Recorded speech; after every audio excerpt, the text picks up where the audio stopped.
सरदार पटेल के बारे में आजकल जब लोग बोलते हैं तो एक अजीब सा भाव बहुत प्रचलित हो गया है कि जब तक हम महात्मा गांधी और नेहरू जी की चार बुराइयां ना कर दे, लोग बहुत सोचते हैं कि पटेल की तारीफ हो नहीं पाई ठीक से।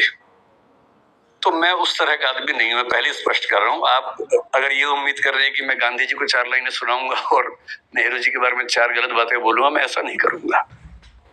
मेरा मानना है कि एक बहुत बड़ी लड़ाई एक व्यक्ति नहीं लड़ता है, एक टीम लड़ती है। और टीम में हर व्यक्ति का अपना चरित्र होता है, अपना व्यक्तित्व होता है, अपनी भूमिका होती है। हम ये नहीं कह सकते कि एक ही व्यक्ति पर्याप्त था, बाकी सब यूं ही थे, ऐसा नहीं। सबकी अपनी अपनी महत्ता थी, अपनी भूमिका थी। एक बहुत बड़े रंगमंच पे हर व्यक्ति का अपना किरदार होता है और उस किरदार को करीने से निभाना, यही उसकी मान्यता होती है। मैं ये जरूर मानता हूं कि सरदार वल्लभ भाई पटेल जितने सम्मान के हकदार थे, उतना हमारी पीढ़ियों ने उनको दिया नहीं।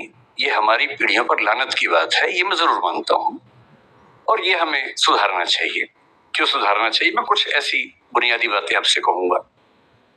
क्योंकि मैं यूपीएससी के लिए पढ़ता पढ़ाता हूं, तो इतिहास पर लंबा लेक्चर देना तो सामान्य बात है, पर आज जो ऑडियंस से मैंने पूछा पहले कौन लोग रहने वाले हैं, तो बताया कि स्कूल के बच्चे होंगे, कुछ समाज के लोग होंगे। तो मैं ये मान के आया था कि हमें बहुत आसान बातें करनी है, मुश्किल बातें नहीं करनी है।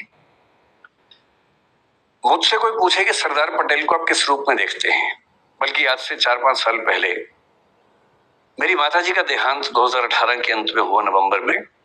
और जब ऐसा हुआ तो स्वाभाविक सी बात है कि मेरे पिताजी, जिनकी उम्र लगभग 80 साल है, वो काफी अकेले हो गए थे, टूट से गए थे। वो भी बहुत एक्टिव हैं, पढ़ते लिखते हैं, किताब हर महीने एक किताब लिखते हैं, एक मैगजीन निकालते हैं। मुझसे ज्यादा युवा हैं, मैं तो उनकी तुलना में बूढ़ा हूं। तो मैंने उनसे पूछा अगले साल, मैंने कहा पिताजी आपका जन्मदिन आने वाला है, मतलब माताजी की मृत्यु के शायद 3 महीने बाद की बात, 2 महीने बाद की बात है। तो मैंने कहा आपका जन्मदिन आने वाला है, आप क्या चाहते हैं, कैसे मनाएं? मुझे लग रहा था कहीं वो ये ना कहे कि मेरा मन नहीं मनाने का या कुछ ऐसा। उन्होंने कहा कि मुझे ना जो सरदार पटेल की प्रतिमा बनी है वहां ले चलो। तो मेरे मन में इच्छा थी, इसी बहाने उनका मन भी बहला, तो हम वहां गए। और वहां जो बच्चा उस समय एसडीएम था, उससे बड़ा सहयोग किया। आज वो बल्कि आया भी है, शायद मुझसे मिलने भी मिलेंगे मुझे, वो थोड़ी देर में आएंगे। मेरे बड़े अच्छे दोस्त बन गए वहां उस दिन सब लोग। उस दिन में म्यूजियम देखा। करमसद तो मैं अपने पिताजी और माँ दोनों को लेके गया था, पत्नी भी गई थी, सब लोग गए थे उनका घर देखने के लिए। तो कोई मुझसे पूछता है कि सरदार पटेल को लेकर आपके मन में क्या भाव सबसे पहले आता है? मेरे मन में एक ही भाव आता है कि नेतृत्व का जो गुण किसी व्यक्ति में सबसे बेहतर हो सकता है, सबसे बेहतर हो सकता है, उसकी साक्षात मूर्ति देखनी है तो मैं सरदार पटेल को याद करूंगा। अगर मुझे किसी एक व्यक्ति का नाम बोलना हो तो सरदार पटेल का नाम बोलना चाहूंगा। क्यों बोलना चाहूंगा? उसकी वजह अलग है, शायद वो वजह थोड़ी सी इतिहास में आपको अलग लगे, पर मैं आपको 2-3 वजहें बता के बात समाप्त करूंगा। और क्योंकि मुरारी बापू हैं, राम कथा वो करते हैं, तो मैं बीच बीच में भगवान राम का जिक्र भी लाऊंगा ताकि थोड़ा सा पर्सपेक्टिव और सही तरीके से हम समझ सके। भगवान राम के बहुत सारे रूप हैं। वाल्मीकि रामायण में अलग रूप है, भवभूति के उत्तर रामचरित में अलग रूप है। उसके बाद गोस्वामी तुलसीदास ने जब लिखा रामचरितमानस, उसमें काफी नया रूप वो लेके आए। और जो अवतारी राम थे वो मर्यादा पुरुषोत्तम राम बनकर हमारे सामने आए। और जिन राम को हम जानते हैं वो आमतौर पर गोस्वामी तुलसीदास ने जिस राम के चरित्र का निर्माण किया, उनको हम ज्यादा जानते हैं। मैं हिंदी साहित्य का विद्यार्थी भी हूँ, हिंदी साहित्य में उसके बाद भी चीजें होती रही हैं।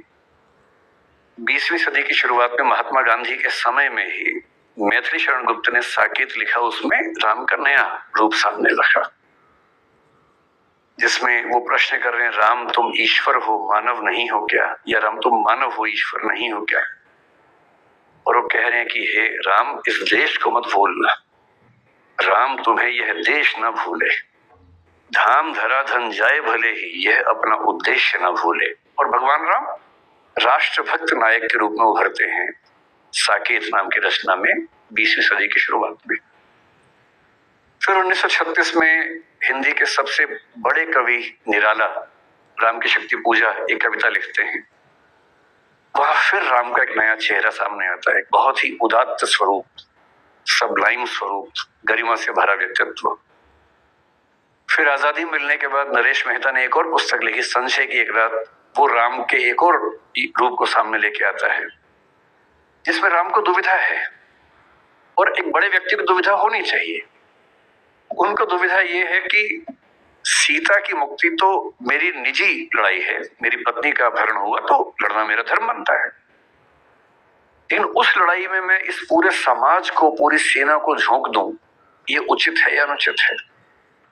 और रात भर वो इस दुविधा में रहते हैं और उसके बाद उनको इस प्रश्न का सही उत्तर मिलता है। उसी बिंदु पर संशय की एक रात पूरी कविता समाप्त होती है।